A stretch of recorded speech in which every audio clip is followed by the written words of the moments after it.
Good girl. Right, out in the big wide world. This was the work. Good girl, Amber. This was the working Labrador. Prime example there, where she's lucky enough to live in a very, very rural area. Literally, there is not a person, there's not another dog, there's not nothing. But however, she gets to spend her long, lovely days looking at kingfishers and otters and all that kind of great stuff. But a bit of a lockdown effect as well, where she's been underexposed just to general life. So, as I mentioned before, the importance of her knowing her name. So much happens, good girl, so much happens for her to either react, to move, to get cast out, to give us the eye. Everything has to be done on her name. So now she knows her name, what we're doing is we're using that, good girl, as a form of redirection.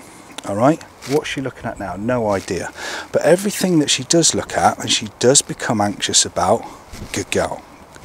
She's looking at us, alright, but if she wasn't going to look at us, to get her attention, I would call her name. Good girl.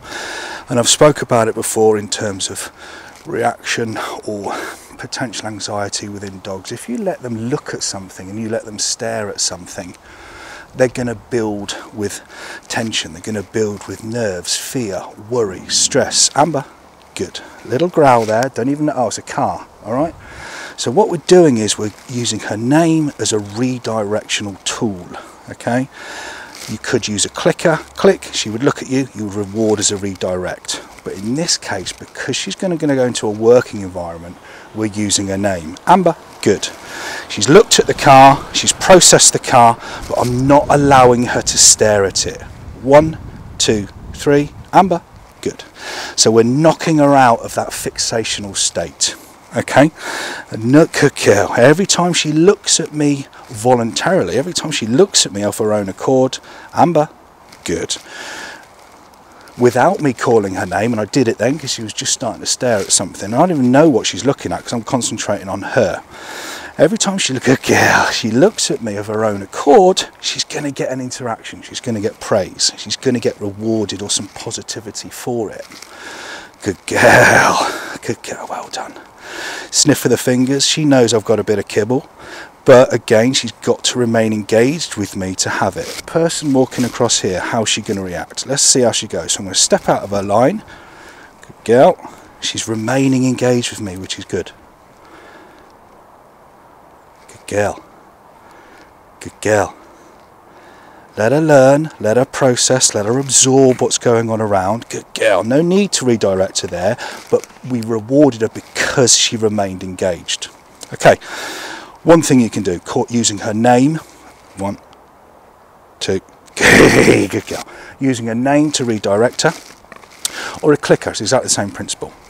Another thing you can do is if it is beyond redirecting, where she's actually moving, she's starting to lunge, she's starting to become quite anxious about things that are going on around her. Amber, and the name isn't enough. Car going by there. Amber, good girl. All right. We're chucking it on the floor. Amber, wallop. There it goes on the floor. So we're giving her a job to do. We're giving her something to find. We're engaging her nose. We're engaging her senses. We're engaging her brain to find that little bit of kibble on the floor. So it's another technique, Amber, come on. Another technique, sit, that you can use to refocus that potential fixational behaviour. In this case, it's not needed because we've managed to keep her engaged, keep her interested, and redirect the potential fixational behaviour just by calling her name. Good girl. We'll try that again. Good girl, Amber. There you go. So that's another technique, obviously better in grass because it takes them 1 or 2 seconds longer to find it. Another thing we're doing is we're giving her loose line. If she wants to investigate, if she wants to scent, if she wants to explore, let her do that. But in this case, Amber, good girl, because she is going into a working environment, I want her to be happy and content and settled doing just that, and that is nothing.